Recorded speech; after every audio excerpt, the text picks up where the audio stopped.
Eu quero ler duas passagens com vocês. 1 Coríntios capítulo 3.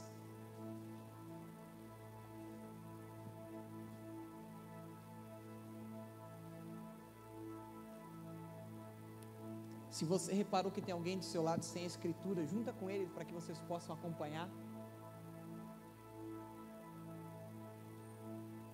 Se você tem no celular, aumenta a fonte do celular aí para que quem está do seu lado consiga ver.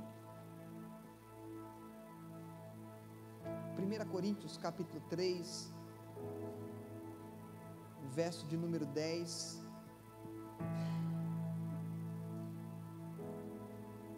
Enquanto você está procurando, tem alguém hoje nos visitando pela primeira vez? Levanta a mão para a gente conhecer. Tem um casal aqui. Tem dois visitantes. Quem mais? Alguém que está visitando pela primeira vez? Eu quero dizer para vocês que vocês são muito bem-vindos. Aqui vocês podem colocar o pé em cima da cadeira. Vocês podem ali abrir a geladeira, que vocês estão na casa do Pai. Na casa do Pai a gente tem liberdade. Nós estamos aqui não para pregar uma denominação, mas para pregar Cristo. E todos nós aqui somos filhos do mesmo Pai. Então, quero dizer que vocês são muito bem-vindos aqui. Essa casa não é minha, ela é nossa, né? Então vocês são muito bem-vindos. Uma salva de palmas, os irmãos estão visitando pela primeira vez.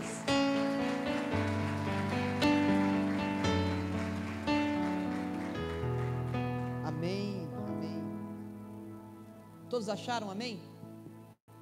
Verso 10 e o 11 nós vamos ler.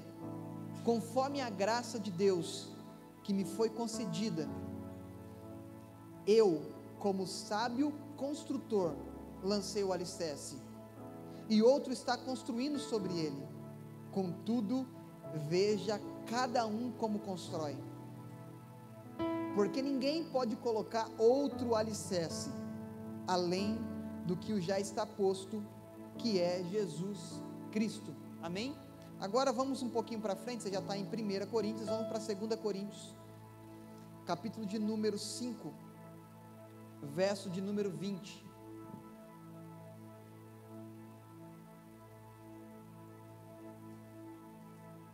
Primeira Coríntios, capítulo 5, verso de número 20.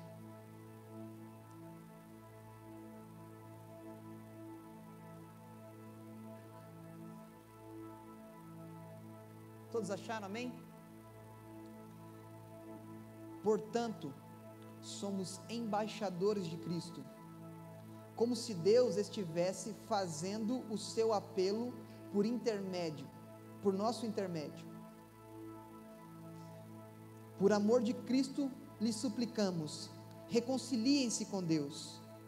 Verso 21, Deus tornou pecado por nós aquele que não tinha pecado, para que nele nos tornássemos justiça de Deus. Amém? Se você quiser deixar lá em 1 Coríntios 3, 10.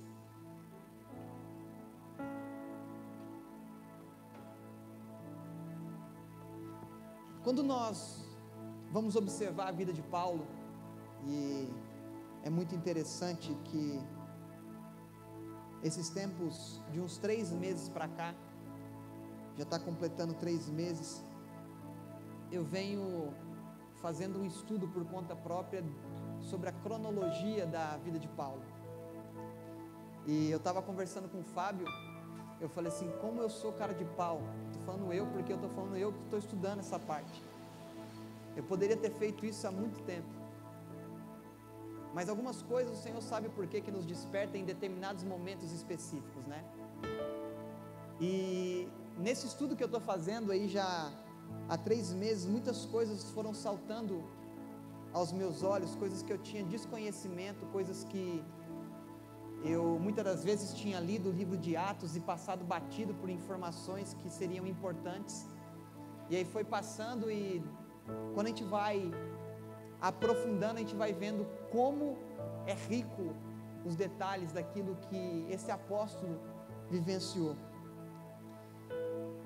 E no dia de ontem, o Senhor falou muito comigo.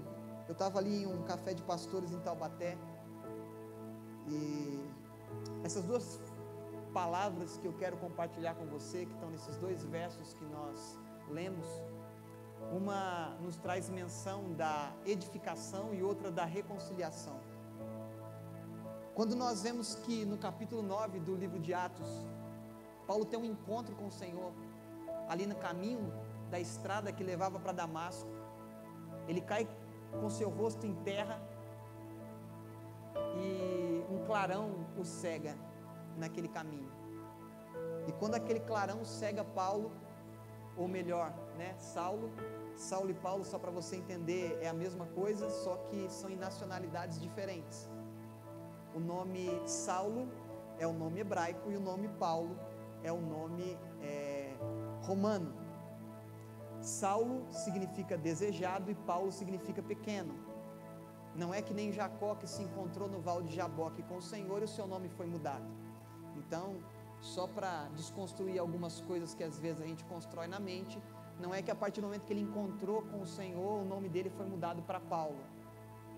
Eram nacionalidades diferentes. Então a sua pronúncia do nome aqui no Brasil é uma, lá nos Estados Unidos é outra, e assim sucessivamente, para você entender essas duas conotações.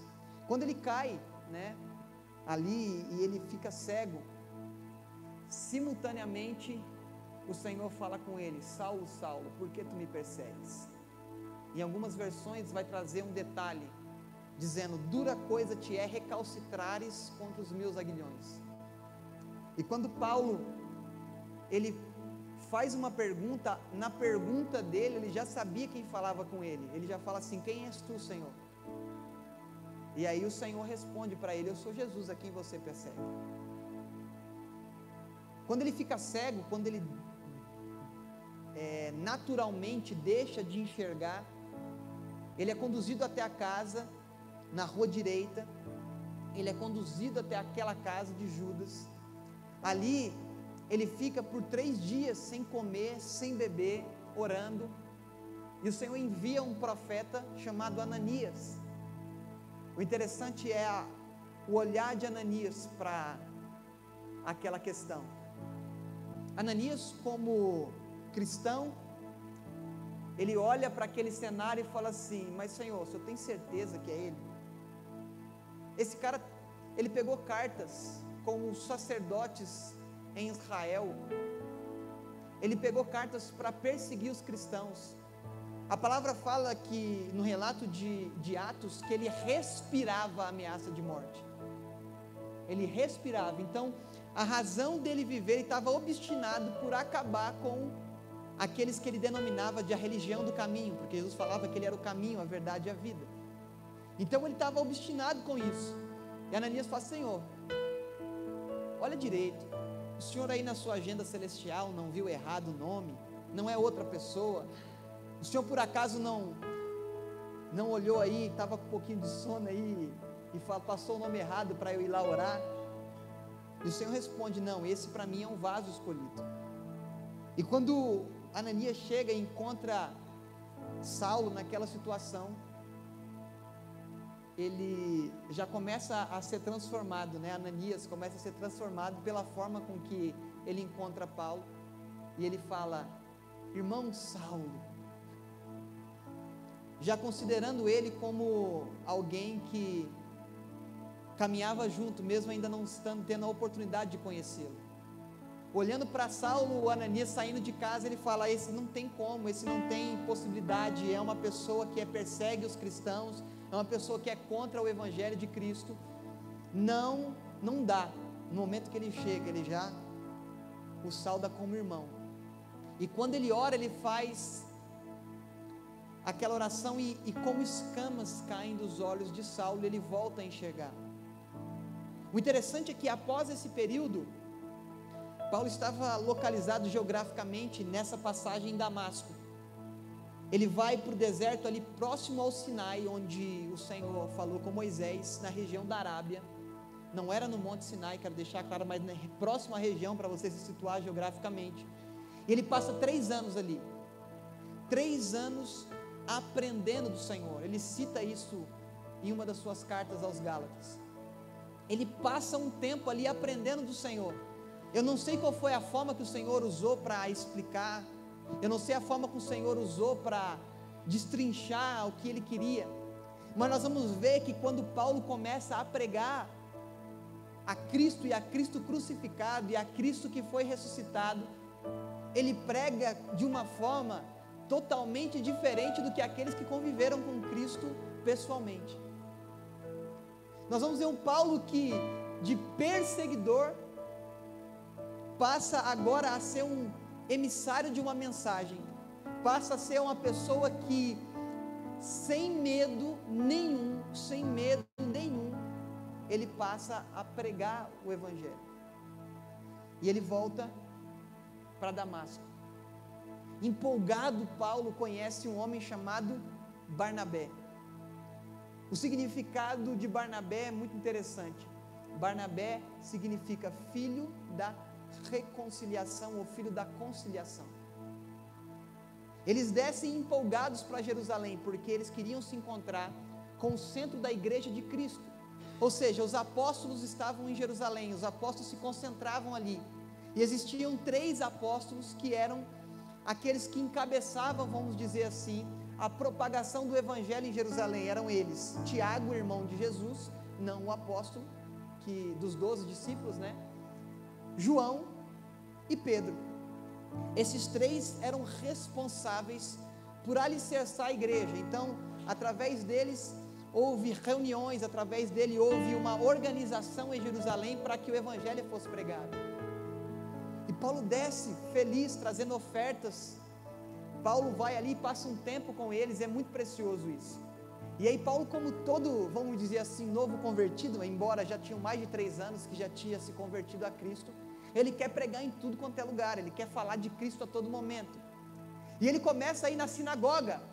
Aquele que era reconhecido por ter conhecimento, como um sábio doutor da lei que ele era, instruído aos pés de Gamaliel, agora vai à sinagoga, que ele tinha pegado cartas para ir contra esse povo, agora falando a respeito de Cristo, defendendo Cristo, mostrando Cristo, e ele vai pregando.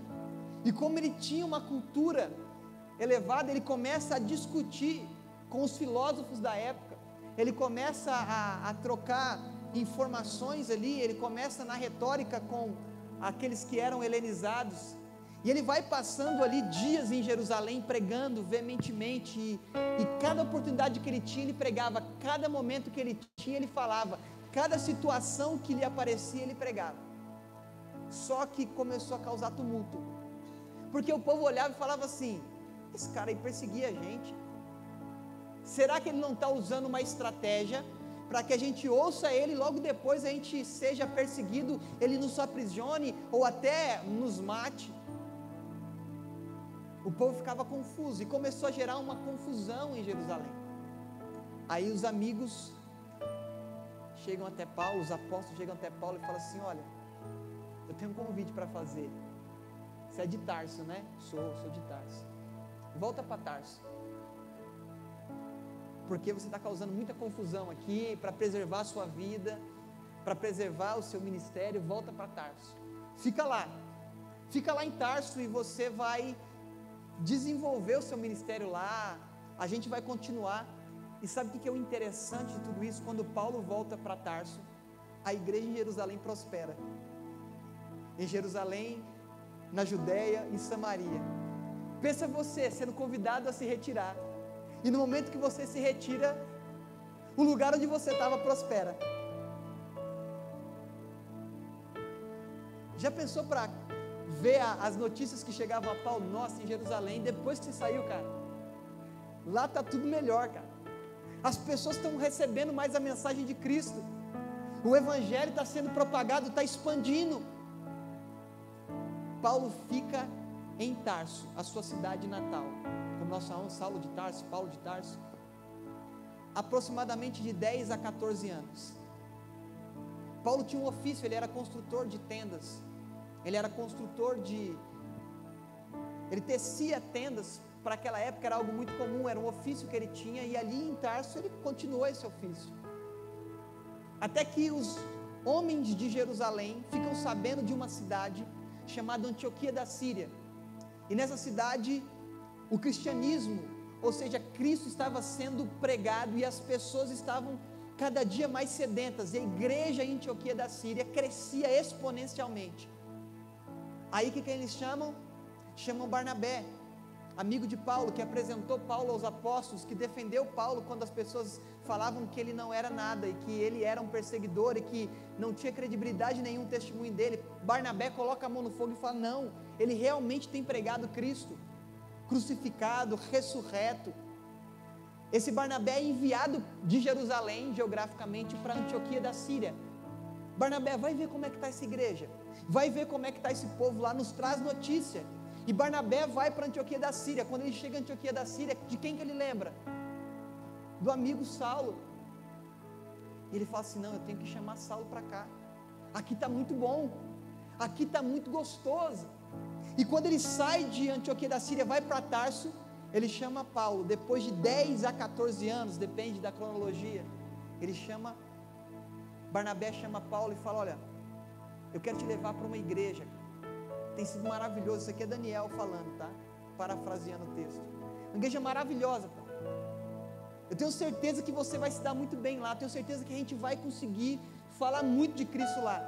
E eles chegam em Antioquia da Síria, e o Senhor traz assim palavras para aquela localidade. Paulo e Barnabé começam a pregar o evangelho de Cristo ali, e se dedicam, e a igreja cresce, não quantitativamente somente, mas qualitativamente, ao ponto de Pedro, em um determinado momento, ir só para ver o que estava acontecendo, porque as notícias que chegavam dessa base, chamada Antioquia da Síria, uma base ministerial de Paulo e Barnabé, base missionária, para ficar mais exato, estava crescendo. E o Senhor, prosperando aquela igreja, eles decidem, através dos profetas e mestres que tinham naquela localidade, decidem enviar, no capítulo 13 de Atos você tem esse relato, enviar Paulo e Barnabé, ou melhor, Barnabé e Paulo, para a região da Galácia. Enviam na viagem missionária, primeira viagem missionária. Se você tem uma Bíblia João Ferreira de Almeida, algumas delas, no final das suas páginas, tem alguns mapas, e dentro dos mapas que tem ali, vai ter primeira viagem missionária de Paulo, segunda viagem missionária de Paulo, terceira viagem missionária de Paulo, que vai ser as cidades onde eles passaram. Paulo e Barnabé viajam, Paulo e Barnabé vão para essa viagem, eles saem de Antioquia da Síria, vão para uma ilha chamada Chipre, que é a hora onde Barnabé e João Marcos, primo, parente de Barnabé, sobrinho ou primo de Barnabé, residiam. Eles passam por essa ilha e pregam a palavra destemidamente, e ali em Pafos, que era um porto que tinha em Chipre, eles partem para a primeira cidade, na Galácia. E eles chegam na primeira cidade, em Galácia, e quando eles chegam, eles começam a pregar destemidamente, e começam a falar do evangelho de Cristo, e começam a falar de Cristo, e as pessoas começam a ouvir na sinagoga, junta uma multidão para ouvir Paulo e Barnabé pregando a palavra veementemente, junta, e cada dia mais aumenta o número de pessoas, e é o que acontece. Os judeus começam a perseguir Paulo e Barnabé, e expulsam ele da primeira cidade. Ali na Panfilha eles são expulsos, e depois da Panfilha, eles vão para uma outra cidade chamada Antioquia da Psídia. Chegam ali, a mesma coisa, as pessoas se juntam na sinagoga, Paulo e Barnabé pregam, as pessoas ouvindo, se converteram a Cristo, só que os judeus vêm e expulsam também Barnabé e Paulo daquela cidade. Eles saem daquela cidade e vão para outra cidade chamada Icônio. Depois de Icônio, eles, mesma coisa, chegam lá, pregam na sinagoga, as pessoas se juntam, são ministradas por aquilo que Paulo e Barnabé carregavam, e de repente vêm os judeus e expulsam Paulo e Barnabé dessa cidade. Eles chegam a outra cidade chamada Listra.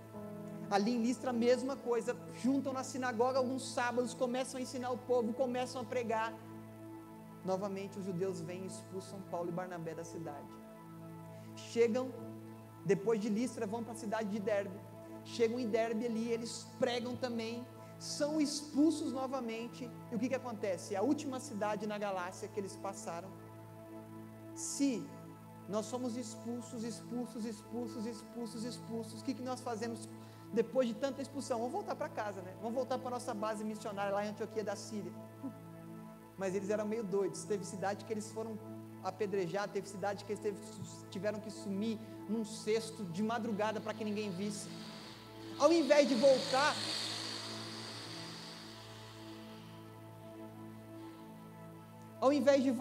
o que eles fazem? Para a sua cidade, para a base missionária que eles tinham estabelecido, eles voltam em cada uma das cidades que eles tinham sido expulsos. Eles voltam em cada uma das cidades fazendo assim: não se deixe levar por essas coisas. Nós somos expulsos daqui, mas Cristo continua sendo o centro. Nós quase morremos nessa cidade, mas o importante para nós não é ter a nossa vida por preciosa, o importante é que Cristo seja revelado em vocês. Eles passaram de cidade em cidade fortalecendo a fé dos irmãos. Vamos fazer aqui como se fosse no Brasil.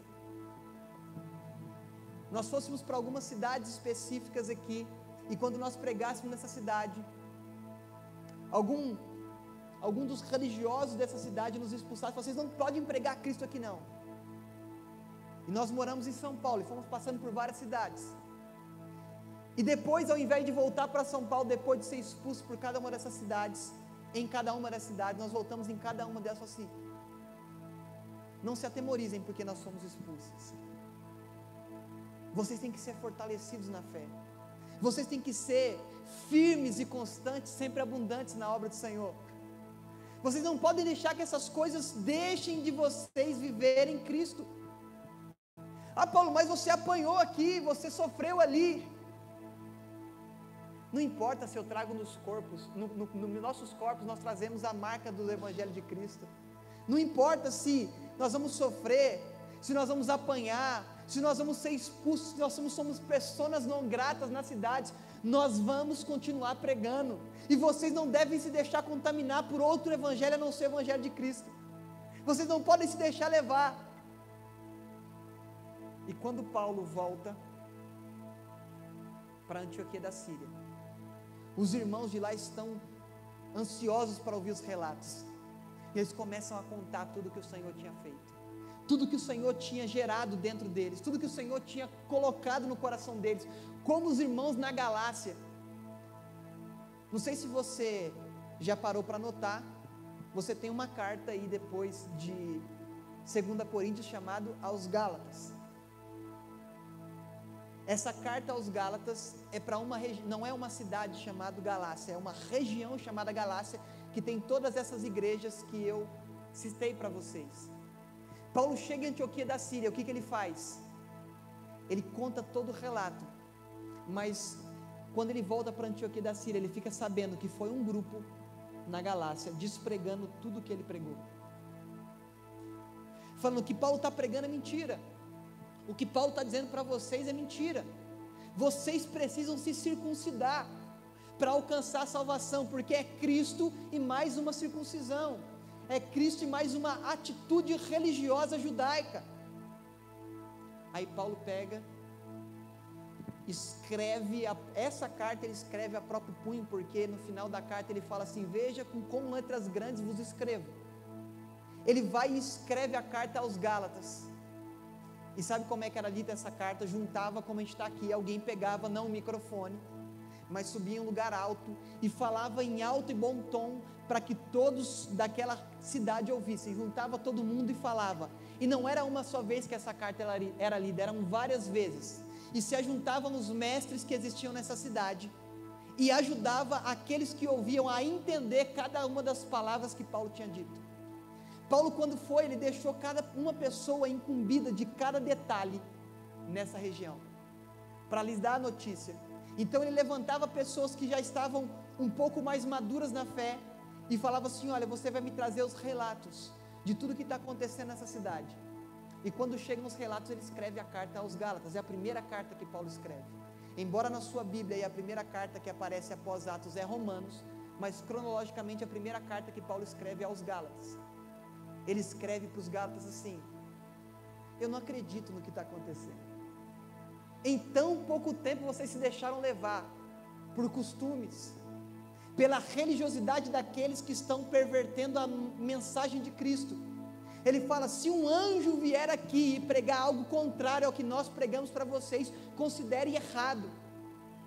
Considere errado. Nós pregamos Cristo de forma verdadeira. Cristo era e é suficiente para vocês. Não se deixem levar por essas coisas. Agora vamos trazer para os nossos dias. Todos aqueles que visitam pela primeira vez, a gente fala: olha, pode colocar o pé em cima da cadeira, abre a geladeira. E depois eu falo: nós não estamos aqui para pregar uma placa denominacional, nós estamos para pregar Cristo. O objetivo de um ministério não é defender se a sua liturgia de culto é melhor ou pior do que outra igreja. Não é para defender o exterior, como usos e costumes. Aqui pode gravata, aqui não pode, aqui é barba, aqui não é barba. O objetivo de nós reunirmos como cristãos, em uma comunidade cristã, não é defender usos e costumes. O nosso objetivo não é olhar para você e falar assim: olha, se você não deixar de usar boné, você não vai herdar o reino de Deus. O nosso objetivo é: se você não crê em Cristo, não adiantou nada você mudar de cabelo, você mudar de roupa, você mudar de casa. O nosso objetivo aqui não é falar: olha, o MER é o melhor ministério que tem para se congregar, que não é, porque não existe ministério perfeito. Você, quando entra, você já estraga, porque nós somos imperfeitos. O nosso objetivo como família, o nosso objetivo como comunidade cristã é revelar Cristo, é pregar Cristo, é falar que Cristo é o caminho, não a denominação. Mas o que estava acontecendo? Era falar assim: olha, se você não tiver algumas práticas do judaísmo, você não pode herdar a salvação. Cristo, em outras palavras, para os judeus convertidos ao cristianismo era: Cristo não é suficiente, nós temos que ter algumas práticas judaicas. Era como se eu viesse aqui e trouxesse uma arca da aliança e colocasse aqui na frente e falasse assim: olha gente, a presença de Deus está nessa arca. Era como se depois de vários domingos nós pregando e falando de Cristo, eu viesse aqui para vocês e falasse assim: olha, sabe aquilo que eu preguei? Não é suficiente, eu vou trazer uma arca da aliança aqui, porque a presença de Deus está nessa arca da aliança. Ou como se viessem outras pessoas e falassem para vocês: olha, é necessário trazer alguns elementos para o culto que atraem a cultura judaica, para falar para vocês que a presença de Deus está não somente em Cristo, cremos em Cristo, mas tem que ter alguma coisa a mais, porque Cristo não é suficiente. Aí Paulo fala: não, Cristo é suficiente. Vocês não precisam se circuncidar, porque essa aliança foi feita com Abraão, porque os judeus tinham como pai Abraão. Foi a aliança que foi feita: ao 8º dia o menino será circuncidado, para que se cumpra essa aliança. Só que essa aliança foi feita com Abraão, e o pai de Israel, o pai dos judeus era Abraão. Mas quando Jesus, o Cristo, veio, ele não veio apresentar Abraão como pai, ele veio apresentar o nosso Deus como pai. Ou seja, ele veio através de uma nova aliança no seu sangue, dizendo: não é mais Abraão que é o pai de vocês, eu vou apresentar o verdadeiro pai de vocês, que cuidou desde o momento em que vocês foram gerados no ventre, até o último dia da sua existência na terra, e vai estar com vocês até a eternidade. É o nosso Deus. Alguns falam assim: Paulo está abandonando a sua religião. Ele vai falar assim: eu me fiz de judeu para ganhar os judeus, eu me fiz de tolo para ganhar os tolos. Paulo se submeteu a algumas coisas para que o evangelho de Cristo fosse levado. E a gente está perguntando: tatuagem é pecado?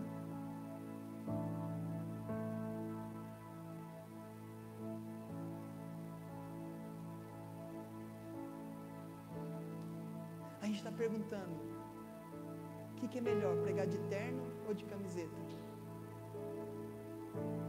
Que mensagem é mais eficaz para um congresso, para uma conferência? O que causa mais impacto?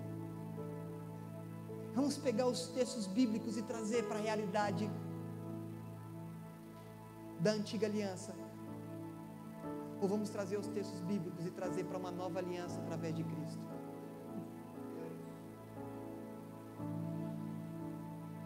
gigante na sua vida vai cair. Eu falei isso quinta. Porque Davi venceu o gigante e você vai vencer o gigante. Não tem nada a ver com vencer gigante. Aquele texto. Não tem nada a ver com você vai vencer como Davi venceu. Tem a ver em mostrar quem era o verdadeiro Deus em Israel. Eu vou contra ti em nome do Senhor dos Exércitos. Não é em nome de Davi, não é em nome de Saul. Eu vou vencer você, Golias, porque eu sou bom. Não, Davi, se você fosse olhar pela ótica humana, nada teria de chance contra Golias. Quem devia lutar contra Golias não era Davi, era Saul, porque Saul era o homem mais alto de Israel naquela época. Se fosse fazer um comparativo, o homem mais alto entre os filisteus, o homem mais alto em Israel, quem deveria lutar era Saul. Mas a improbabilidade daquilo não mostra que eu vou vencer o gigante. Mostra que Deus foi exaltado e mostra que Deus era o verdadeiro Deus em Israel. Quando nós olhamos para isso, nós não vamos olhar a Bíblia de forma antropocêntrica, trazendo para mim, olha, eu vou vencer, eu vou triunfar, é para mim, é para mim, é para mim, é para mim, é para mim. Não, tudo que há em mim tem que bendizer o nome do Senhor. Tudo que há na minha vida tem que voltar a glória para quem é de direito. Você pode derrubar o gigante? Pode, mas não é para você se fixar na derrota do gigante, é você entender que quem mora em você é maior do que qualquer circunstância, do que qualquer coisa na sua vida. Era que Paulo estava dizendo para os Gálatas: esquece essas coisas. Cristo era e continua sendo suficiente para nós. Eu quero dizer para você, Cristo é maior do que qualquer coisa que eu enfrento. E Cristo é melhor do que qualquer coisa que eu ganhe. Não se trata do seu sofrimento. Se trata de se Cristo está sendo gerado dentro do seu sofrimento. Se trata se a realidade dele está saindo de dentro para fora. Porque quando nós passamos por dificuldade, nós chegamos para o Senhor e falamos: Senhor, por que eu estou passando por isso? Eu não mereço.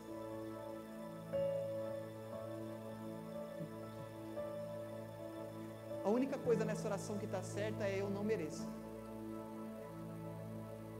Você não merece a graça que você recebe, eu não mereço a graça que eu recebo. Mas o poder dele se aperfeiçoa aonde nós somos fracos, nas nossas imperfeições. E Paulo escreve a carta aos Gálatas, encorajando. No discorrer da carta de Gálatas, ele vai trazendo a suficiência de Cristo. Ele vai trazer uma coisa que é a tônica em várias cartas de Paulo, uma coisa chamada maturidade. Ele vai dizer: se o menino, se o filho foi imaturo, em nada se diverge, em nada se tem de diferença em relação ao servo. Porque se o filho é maduro, ele tem direito à herança, ele usufrui de tudo aquilo que o pai tem. Mas se o filho é imaturo, ele não tem direito à herança, então ele não difere de um servo. Se o filho é imaturo, ele precisa de tutores, para que aconselhem ele, para que ele viva até atingir a maturidade. O Senhor usou um tutor em Israel para o povo chamado lei, que foi guiando o povo, ensinando o povo, mas o povo não amadureceu, o povo não conseguiu cumprir, o povo de Israel continuou imaturo, o povo de Israel continuou tendo Abraão como pai. Aí o que ele faz? Eu tenho que mandar alguém que vai mostrar para vocês a realidade de tudo isso.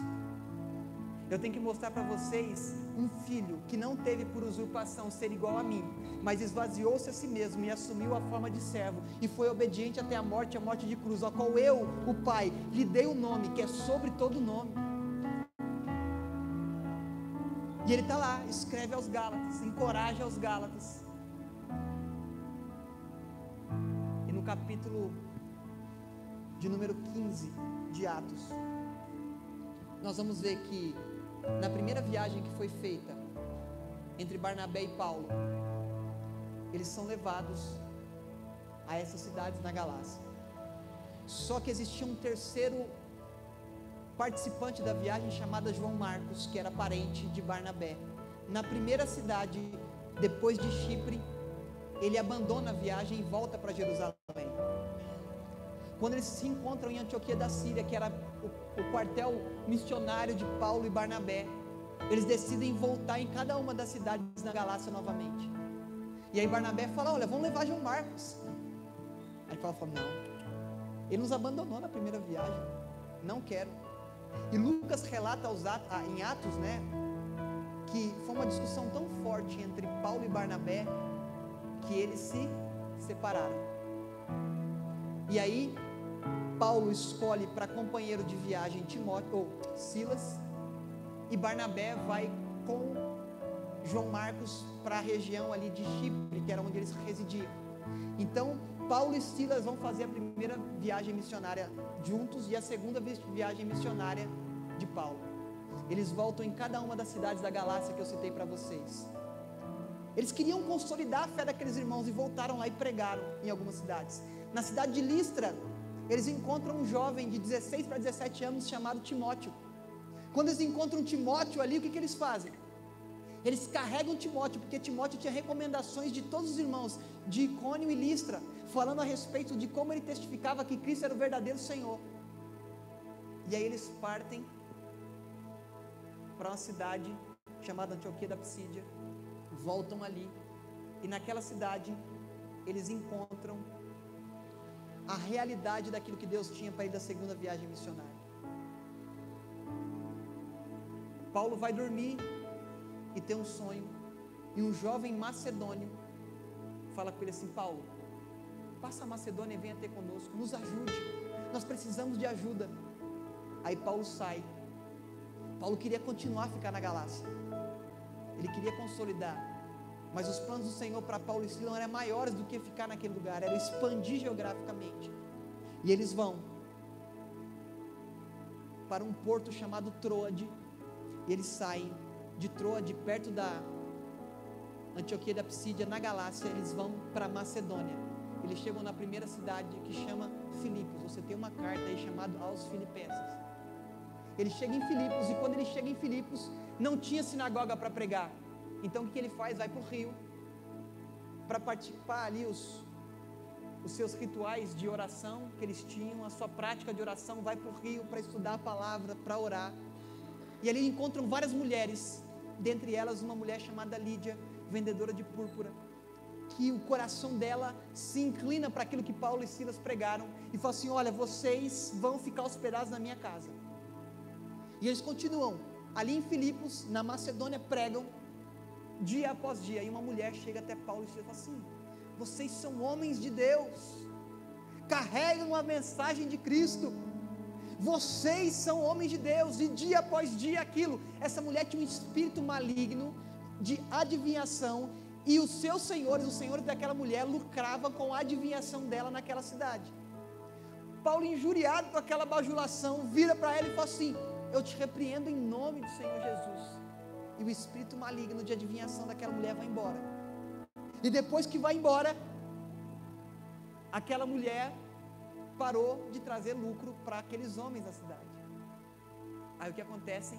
Os magistrados daquela cidade reúnem-se, açoitam Paulo e Silas com ripas de madeira nas costas, lançam eles no cárcere inferior, amarrado pelos pés, preso pelos pés, e ali eles passam aquela primeira noite. E como diz o texto de Atos 16, próximo da meia-noite, Paulo e Silas oravam e cantavam hinos ao Senhor. E houve um terremoto ali, os alicerces da prisão foram abalados, as cadeias quebradas, enfim, você sabe o que aconteceu. Aí o carcereiro estava próximo de se matar por conta daquilo que aconteceu, porque ele falou assim: agora eu vou ser culpado pelo que aconteceu aqui na prisão e vou ficar preso, eu vou me matar porque a pena é muito alta. E aí Paulo fala para ele: não, nenhum dos prisioneiros fugiram, estamos todos aqui. E aí ele fala assim: como eu posso fazer para ser salvo? Como eu posso para alcançar a vida eterna? O que eu preciso fazer? E Paulo fala: crê no Senhor Jesus e será salvo tu e a tua casa.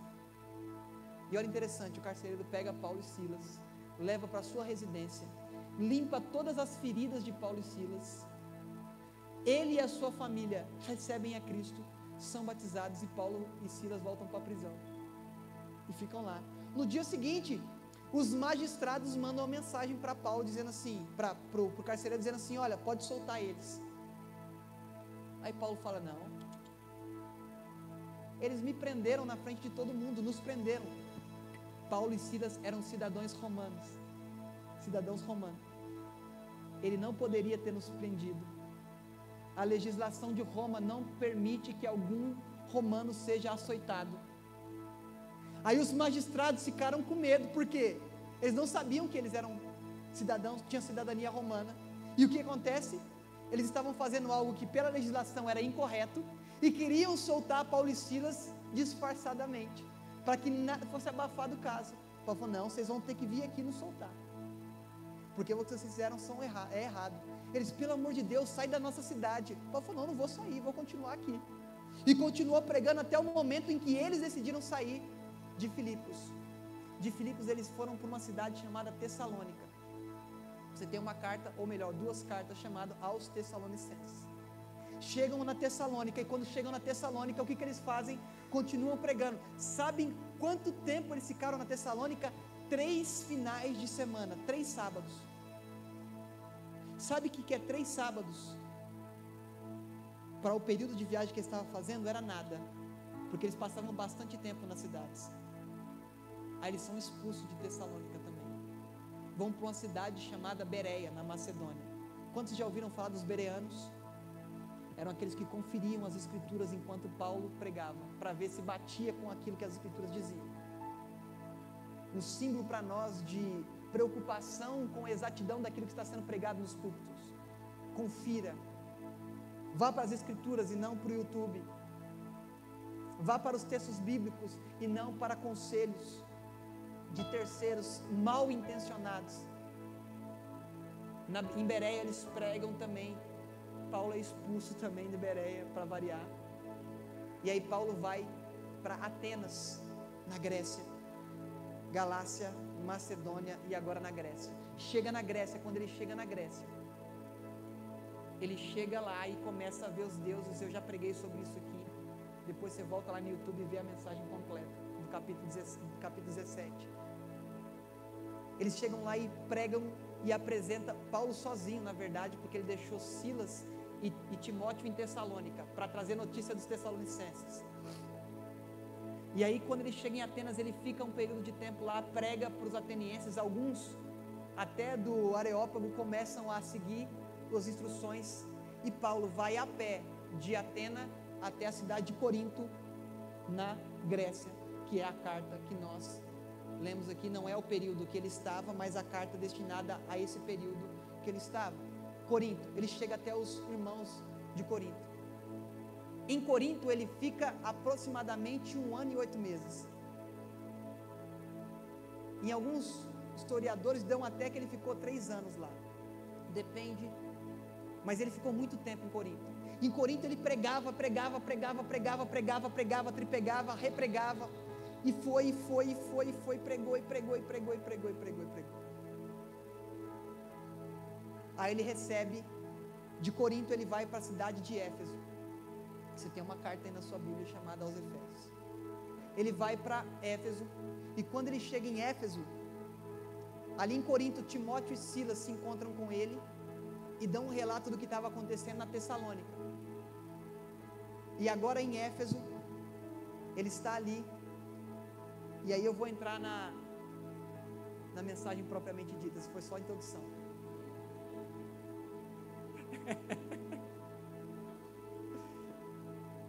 Em Tessalônica, Paulo ficou 3 finais de semana.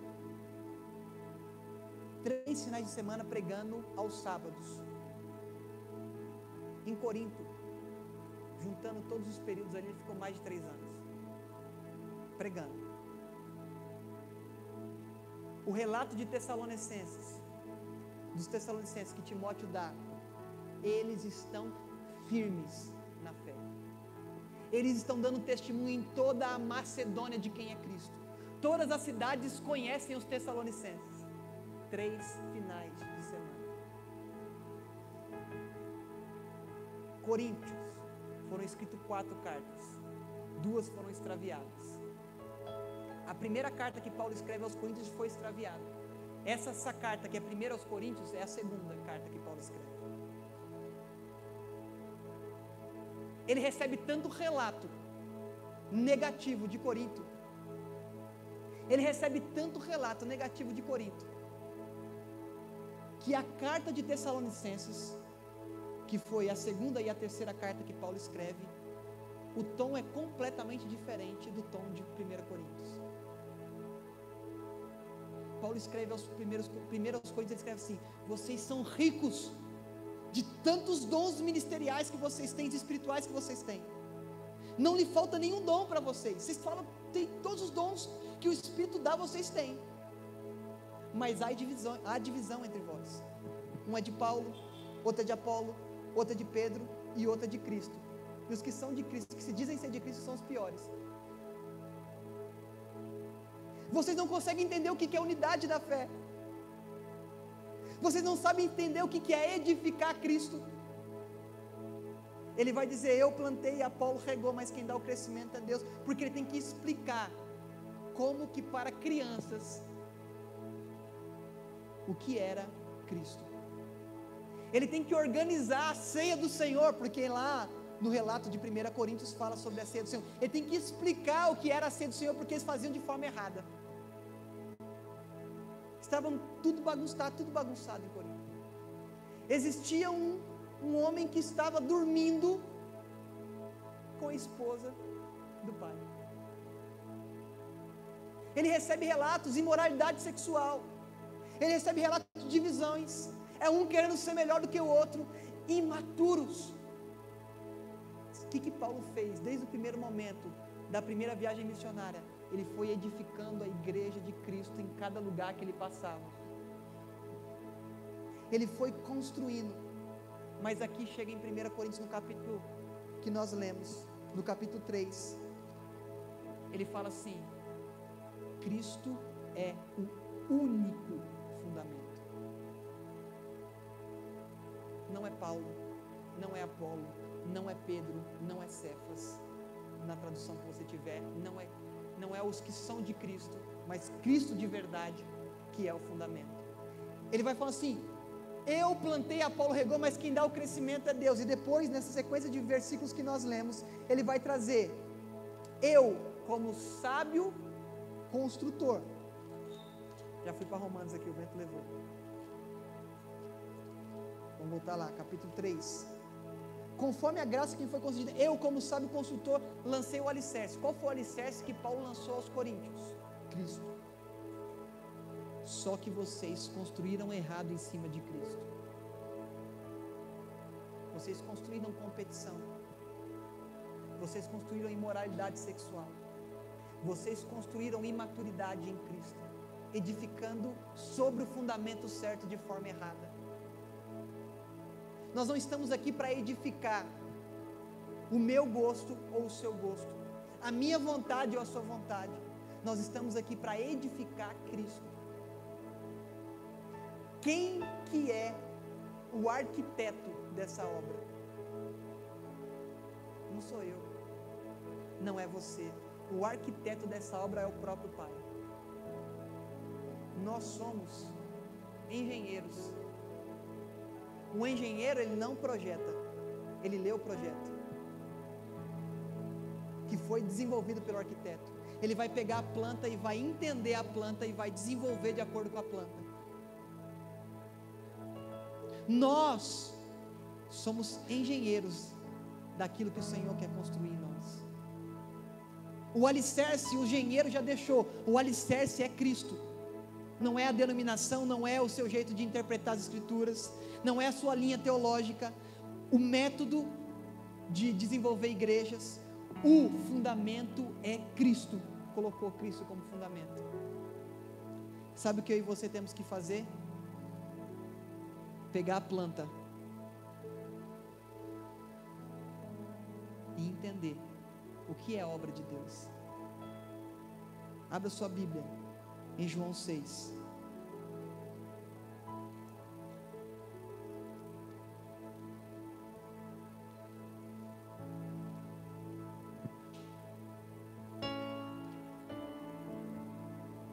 verso de número 28. Evangelho de João, capítulo 6, verso 28.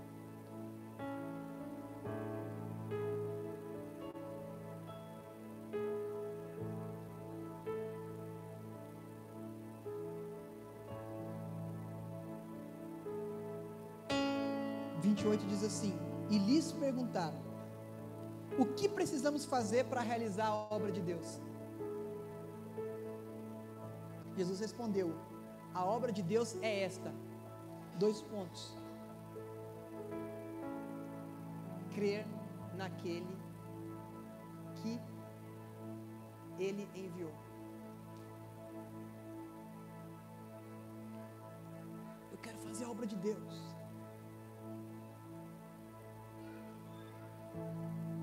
A obra de Deus é crer naquele que Ele enviou. Não é o seu serviço, não é o meu serviço.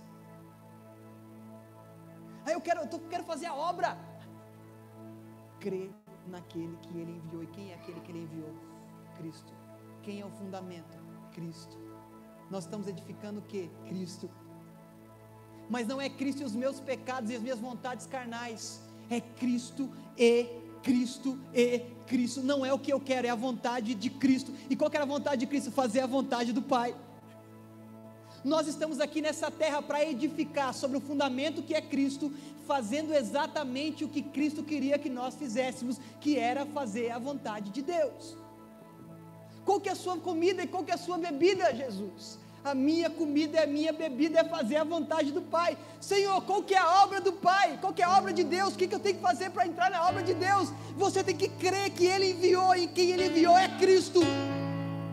A gente está tão preso em produzir, em fazer, e cantar, e pular, e fazer, e querer provar por A mais B que eu faço algo para o Senhor. A obra do Senhor não é fazer algo para Ele. A obra do Senhor é crer que Jesus é o Filho de Deus. E eu faço não é para impressionar Deus, eu faço porque eu sei quem é o Filho de Deus.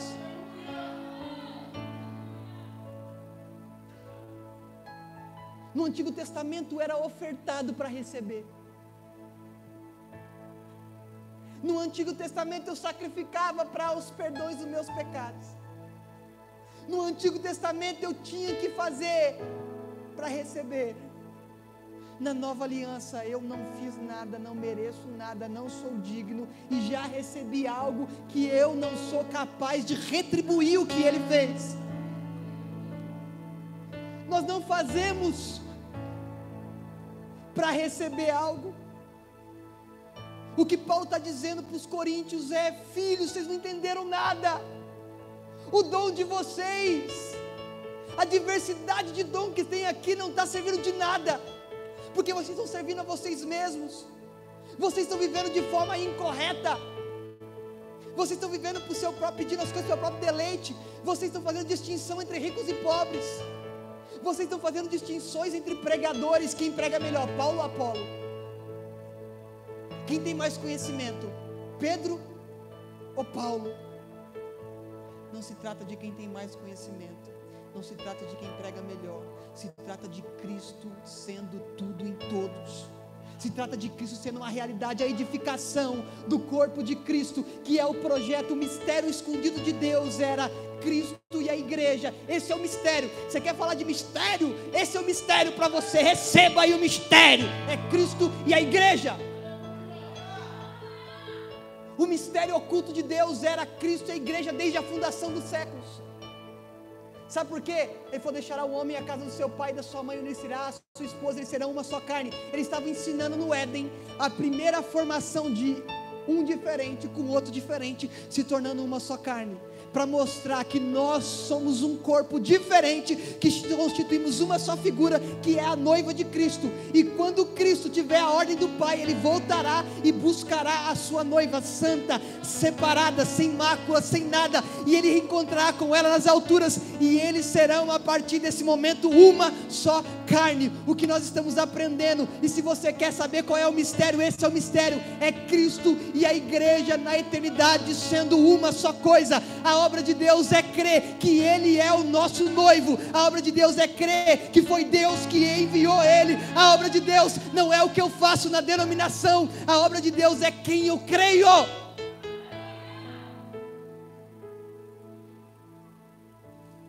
Mas eu não devo fazer nada para o Senhor. Tudo que há em você tem que bendizer o nome dEle, mas não é para impressionar Deus com o seu serviço. Abre a sua Bíblia comigo, Isaías capítulo 6.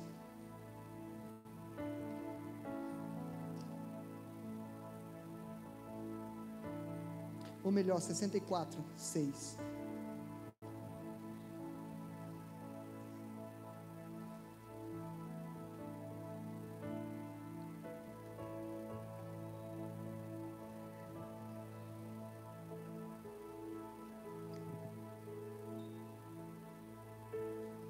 Fugiu a página aqui. Capítulo 64, 6 de Isaías diz assim: somos como o quê? Todos os nossos atos de justiça são como trapos imundos. Eu creio que todos aqui são maduros para ouvir o que eu vou dizer agora.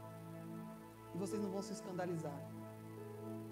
Não se trata de chocar vocês, mas para trazer a realidade do que está escrito aqui.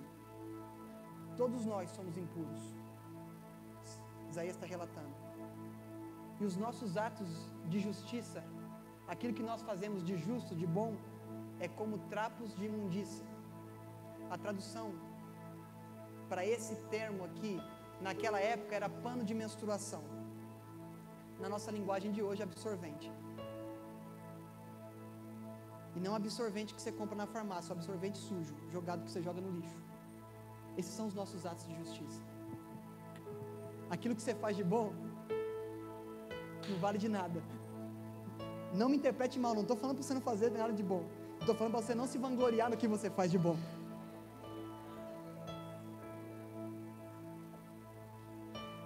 Mas você está falando para não fazer. Não distorça as minhas palavras. Eu estou dizendo que o que você faz não é para você se vangloriar. Porque nós somos impuros. E mesmo nossos atos de justiça só tem validade porque aquele que é puro, que habita em nós, purifica aquilo que eu faço, mesmo sendo impuro fazendo. Então tudo vai voltar para a glorificação do nome dele, porque são pessoas impuras, fazendo coisas boas, mas essas coisas só têm validade porque ele é bom em nós, mas porque nós somos ruins. É isso que Paulo está falando. Nós temos que edificar Cristo e não as nossas obras.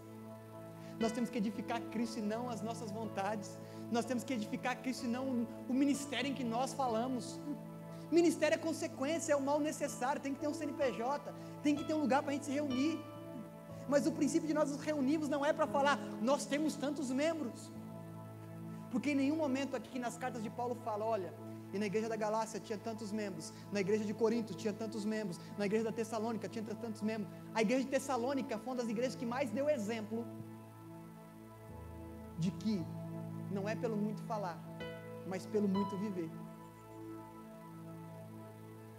Não é pelo tempo em que é pregado, mas pelo proveito daqueles que ouvem o que se é pregado. Por que ele gastou tanto tempo em Corinto?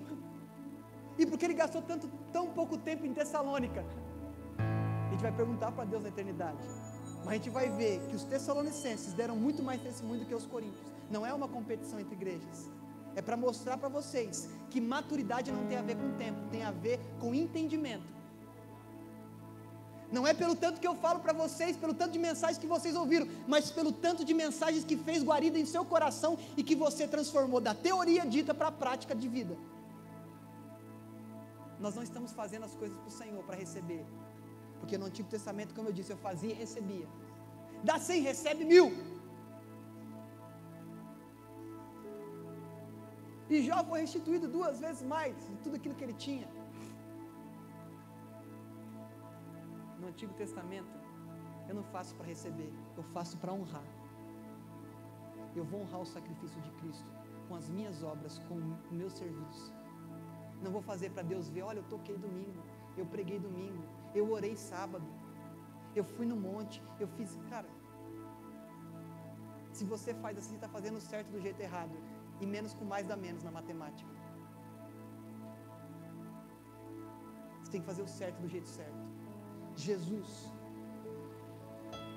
Ele morreu e deu a sua vida para que eu e você tivéssemos vida, e nós não somos capazes de retribuir isso, porque nós não temos como salvar o mundo através da nossa vida, mas nós temos como salvar o mundo através da vida de Cristo em nós, através da forma que você vive, edificando em cada lugar que você passa. Agora vamos para outra parte do texto que diz lá em 2 Coríntios capítulo 5, vamos reler, para você não perder o raciocínio.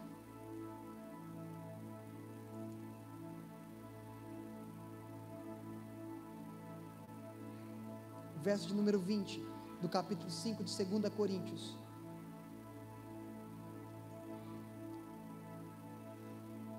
Portanto, somos embaixadores de Cristo, como se o Deus estivesse fazendo o apelo por nosso intermédio.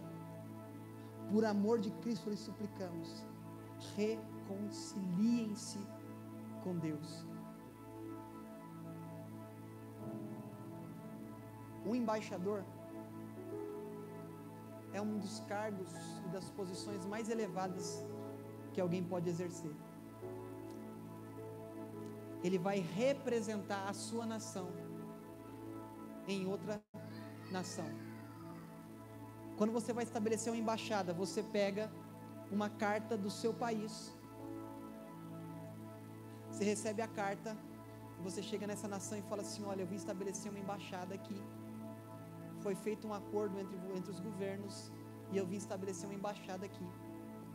E quando você vai até esse lugar, apresenta a carta, você estabelece essa embaixada. Não se distraiam pelas movimentações, por favor. Quando você traz essa carta, quando você traz essa carta e oferece e mostra nessa localidade, você começa a estabelecer uma embaixada do seu país naquele lugar. Quando alguém da mesma nacionalidade que a sua vai até essa embaixada, aquele território, vamos supor que eu saio daqui e vou para o Afeganistão, estabeleço uma embaixada brasileira lá no Afeganistão. Naquele lugar onde é construído a embaixada, passa a ser território brasileiro. Então quando você entra ali, você passa a viver a legislação do Brasil, naquele momento. Da porta para fora a legislação do Afeganistão, da porta para dentro, do muro para dentro, a legislação do Brasil. Nós somos embaixadores de quem?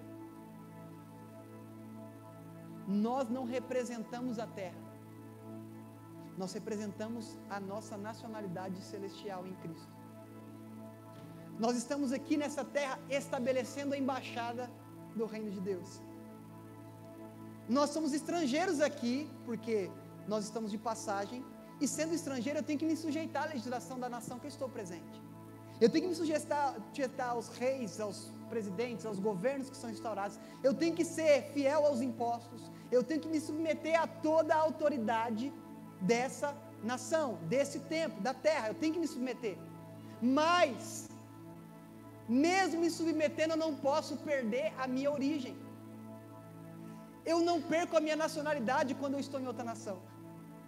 Eu não perco as minhas características quando eu estou em outra nação. Eu sou estrangeiro, mas eu não esqueço de onde eu vim. Eu posso estar nos Estados Unidos, que lá no meu passaporte vai constar nacionalidade brasileira. Eu posso me naturalizar, mas a minha nacionalidade principal é brasileira. A minha naturalidade principal. Eu quero dizer para você que nós estamos edificando nessa terra Cristo, mas nós também estamos estabelecendo embaixadas do reino de Deus. Você recebeu uma incumbência tão preciosa, tão importante, que é de representar quem te enviou. Eu e você somos cartas vivas, como diz Paulo, que apresenta não a denominação que você é, Olha, eu para ir para o MER eu preciso de uma carta. Você é uma carta viva. A gente não tem carteirinha de membro. A gente tem um controle administrativo? Tem, mas não é assim que nós nos movemos. Quando você estabelece uma embaixada, você está representando os interesses do seu país naquele lugar. Quando você estabelece uma embaixada do reino de Deus, você está mostrando os princípios do reino aqui nessa terra. Quando você é embaixador e tem um pedido, está dizendo aqui, Paulo aos Coríntios, na segunda carta, ele está dizendo assim: é como se o próprio Deus, através de você, falasse para quem está à sua volta: reconcilie-se comigo. Sabe qual que é o seu papel? O meu papel é chegar até as pessoas e não falar: arrepende, porque senão você vai para o inferno. Sabe o que o Pai quer? O Pai quer você com Ele. A mensagem do embaixador de Cristo não é: você tem que parar de fazer o que você está fazendo, senão você vai para o inferno. O Pai quer você de volta com Ele. Porque o pai do filho pródigo não fez uma checklist de tudo aquilo que o filho perdeu quando ele voltou. O pai simplesmente abraçou. Qual que foi o discurso do filho pródigo? Pai, não sou digno de ser chamado teu filho. Pequei contra o céu e contra ti. Trate-me como um dos teus trabalhadores. Sabe o que é isso? Nós reconhecendo: Senhor, eu não sou digno de ser teu filho. Mas como é que o pai recebeu o filho? O pai correu ao encontro. Isso destruía a cultura judaica, porque o pai, na cultura judaica, nunca ia de encontro ao encontro do filho. O filho sempre que ia ao encontro do pai. O pai vai correndo, abraça o filho, beija no rosto. E quando beija no rosto, aquilo que o filho tinha por sentença cai por terra. A parábola não vai dizer, e aqui eu estou fazendo uma analogia para te explicar uma verdade, quase que usando uma parábola para contar uma parábola. Eu acredito que aqueles que entenderam que o Pai o ama, que não são dignos de ser chamados de filhos, mas de trabalhadores, quando recebem a mensagem: o Pai quer você de volta, o Pai quer você perto dele, automaticamente reconhecem o quão são fracos, o quão são pecadores, e a graça é irresistível. A graça é irresistível. Ele não para de pecar porque o pai falou que ele vai para o inferno. Ele para de pecar porque ele entendeu o amor do Pai. Nós não devemos deixar de pecar com medo de ir para o inferno. Nós devemos deixar de pecar porque nós entendemos quem é o nosso Pai. Nós entendemos a dimensão desse amor, que é capaz de deixar 99 no aprisco para ir atrás de uma ovelha. Esse pastor que é capaz de dar vida pela sua ovelha, esse é o seu Pai. Como edificadores, nós vamos passar de lugares em lugares, edificando a igreja de Cristo através da nossa vida. Como embaixadores, nós vamos convidar os filhos a se reconciliarem com o Pai. E não é com imposições, não é com terrorismo, não é com palavras de persuasão humana, não é com manipulação de massa. É simplesmente dizendo: o Pai te ama e quer você perto dele. Ah, mas tem que fazer apelo. Quem convence a pessoa do pecado, da justiça e do juízo é o Espírito Santo. Quando Pedro pregou pela primeira vez, 13.000 almas se renderam, não foi por causa de um apelo, foi por causa da palavra e do Espírito Santo que se movia dentro das pessoas, e as pessoas entenderam. Mãos levantadas em um apelo não quer dizer corações rendidos. O nosso papel é pregar a mensagem, o nosso papel é edificar a igreja, o nosso papel é ser embaixador e dizer: o Pai quer você perto. Eu quero dizer para vocês têm uma responsabilidade, que não é de fazer, é de ser, porque muito mais do que eu faço é que eu sou, e quando eu sou, eu faço não por obrigação, mas por honra e relacionamento. Jesus não foi obrigado a ir para a cruz. Quem foi obrigado a ir para a cruz foi os 2 ladrões. Jesus foi na cruz por amor. Jesus não foi fazer a minha vontade, Jesus foi fazer a vontade do Pai.